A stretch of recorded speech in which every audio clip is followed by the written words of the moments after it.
नमस्कार, बहुत स्वागत है आप सभी का टोटल टीवी में और मैं हूं आपके साथ जया पाल। चलिए शुरुआत करेंगे इस वक्त की तमाम बड़ी और अहम खबरों की ओर। हरियाणा में जेजेपी को बड़ा झटका लगा है। जेजेपी व्यापार प्रकोष्ठ प्रदेश अध्यक्ष ने पार्टी छोड़ी।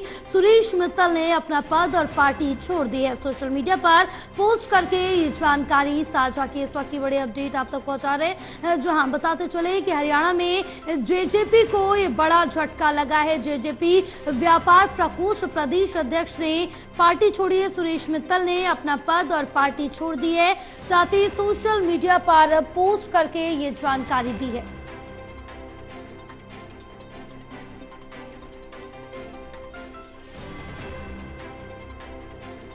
तो इस वक्त की बड़ी अपडेट आप तक पहुंचा रहे हैं जहां हरियाणा में जेजेपी को ये बड़ा झटका लगा है। जेजेपी व्यापार प्रकोष्ठ प्रदेश अध्यक्ष ने पार्टी छोड़ दी है। सुरेश मित्तल ने अपना पद और पार्टी दोनों ही छोड़ दी है।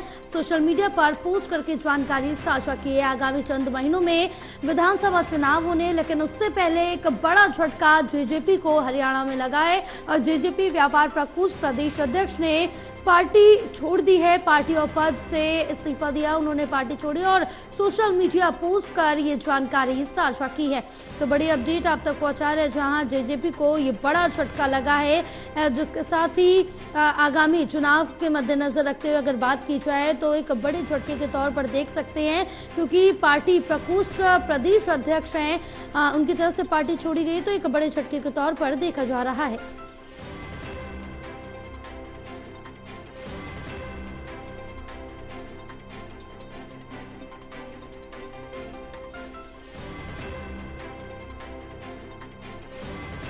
तो बड़ी अपडेट आप तक पहुंचा रहे हैं जो हरियाणा में जेजेपी को ये बड़ा झटका लगा है। जेजेपी व्यापार प्रकोष्ठ प्रदेश अध्यक्ष ने पार्टी छोड़ दी है। पार्टी और पद दोनों ही छोड़ दिए हैं। सुरेश मित्तल ने आपको बताते चले सुरेश मित्तल ने पार्टी छोड़ दी और इसकी जानकारी सोशल मीडिया पर पोस्ट करके साझा की है। हमारे साथ एसोसिएट एडिटर देवेंद्र कथुरिया जुड़े हुए हैं और ज्यादा जानकारी लेंगे। देवेंद्र, अब से चंद महीनों का वक्त बचा है जब हरियाणा में विधानसभा चुनाव होने, लेकिन उससे पहले जेजेपी को बड़ा झटका लगा है। सुरेश मित्तल ने पार्टी और पद दोनों ही छोड़ दिए। देखिए जया, जेजेपी के दिन गर्दिश में चल रहे हैं। एक से एक झटका लग रहा है। पानीपत में सुरेश मित्तल जो है एक अग्रवाल कम्युनिटी के एक इफेक्टिव नेता है। ये नगर परिषद के चेयरमैन भी रह चुके हैं जब कभी इनेलो में हुआ करते थे। मतलब मिलनसार और एक व्यापारी नेता है। हरियाणा व्यापारी कल्याण बोर्ड जो बना हुआ था पीछे जब जजपा और बीजेपी की गठबंधन की सरकार थी, उसमें ये वाइस प्रेसिडेंट थे व्यापारी कल्याण बोर्ड हरियाणा की। उसके अलावा जो व्यापार प्रकोष्ठ है, जो ट्रेडर्स सेल है जेजेपी का, उसके प्रदेश देखते तो बड़े नेता है। पहले चुनाव भी लड़ चुके हैं, एक बार अच्छे खासे वोट मिले थे इनको, लेकिन इन्होंने सोशल मीडिया पर कल रात को अपने पार्टी के राष्ट्रीय अध्यक्ष डॉक्टर अजय सिंह चौटाला के नाम एक संदेश दिया है कि वो अपना पद, जो व्यापार प्रकोष्ठ का प्रदेश का पद है और पार्टी दोनों ही छोड़ रहे हैं। तो उन्होंने कारण कुछ निजी बताया, लेकिन पार्टी को छोड़ दिया है। ये जेजेपी के लिए एक बड़ा झटका है और ये लगता है मेरे को विधानसभा चुनाव में शायद पार्टी इनको चुनाव लड़वा सकती थी।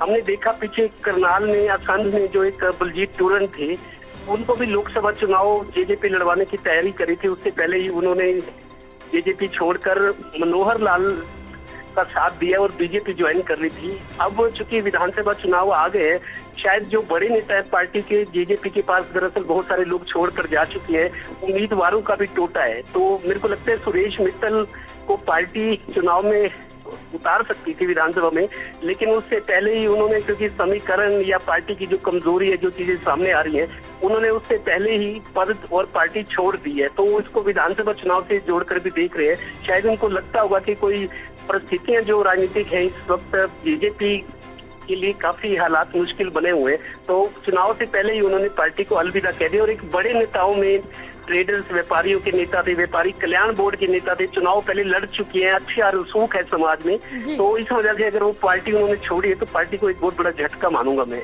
बिल्कुल, कहीं ना कहीं पार्टी को एक बड़े झटके के तौर पर इनका पार्टी छोड़ना साफ तौर से नजर आ रहा है, क्योंकि आगामी चंद ही महीनों में चुनाव होने जा रहा है। और इसके साथ ही अगर बात करें यहाँ पर, तो पहले अगर बीजेपी के साथ गठबंधन था, तब कहीं ना कहीं जो चुनाव लड़ा था और जो सरकार थी वो भी पूरे 5 साल नहीं चली। 4.5 साल में ही जो गठबंधन था वो टूट गया, जिसके बाद एक के बाद एक लगातार जेजेपी के सामने जो चुनौतियां हैं वो भी साफ तौर से देखने को मिल रही है। देखिए जया, जब सरकार में कुछ कह रहे थे आप? ये कह रहा था जी, जब पार्टी सरकार में साझीदार थी, बीजेपी जेजेपी की सरकार थी, तो जेजेपी नेताओं ने बहुत सत्ता सुख भोगा है और बहुत सारे लोगों को पार्टी के बड़े नेताओं ने एडजस्ट भी किया था। किसी को चेयरमैन बनवाया, किसी कमेटियों का मेंबर बनाया, कोई मंत्री था, कोई डिप्टी सीएम था। तो पार्टी को बीजेपी ने काफी कुछ दिया था वो सरकार में रहते हुए, लेकिन गठबंधन टूटने के बाद पार्टी के दिन गर्दिश में आने शुरू हुए और एक के बाद एक नेता छोड़ते चले गए। अब जो दिक्कत जेजेपी के साथ है, जो बड़े नेता हैं जिनको चुनाव मैदान में उतारा जा सकता था, पार्टी उतारती, क्योंकि मजबूत पार्टी का अस्तित्व बचाना है, पार्टी को फिर से मजबूत करना है, इस कोशिश में पार्टी लगी हुई है। लेकिन जो बड़े नेता है, सुरेश मित्तल जैसे, पानीपत जैसे औद्योगिक शहर में बड़े नेता के तौर पर उनकी साख भी थी कि जेजेपी के नेता, लेकिन बड़े नेता अगर पार्टी छोड़कर जा रहे हैं तो मेरे को लगता है चुनाव के दौरान बहुत बड़ी दिक्कत आने वाली है जेजेपी को, क्योंकि मजबूत नेता नहीं होंगे जिनको मैदान में उतारा जा सके। जो देखिए, अगर किसी पार्टी के पास उम्मीदवार ना हो, वो ना लड़वाए, तो ये और ज्यादा कमजोरी है कि पार्टी के पास उम्मीदवार ही नहीं बचे। अगर जो लोग बचे हुए हैं उनमें से मजबूत लोगों को लड़वाया जाए तो कम से कम हार जीत चलती है, कोई बात नहीं। लेकिन उम्मीदवार ही कम रह जाएं या खाली रह जाएं विधानसभा सीटें, तो ये बहुत ज्यादा झटके वाली बात है। तो सुरेश मित्तल का पार्टी छोड़ना, मैं समझता हूँ पानीपत और आसपास के जिलों में पार्टी के लिए बड़ा सेटबैक है। अब बिल्कुल, इससे कहीं ना कहीं एक बड़ा झटका मिलता हुआ नजर आ रहा है, क्योंकि अगर पूरी तरह से जो उम्मीदवार ही नहीं होंगे उसके बाद आगे काफी जो मुश्किलें वो साफ तौर से नजर आए। फिलहाल देवेंद्र, तमाम जानकारी साझा करने के लिए बहुत शुक्रिया आपका।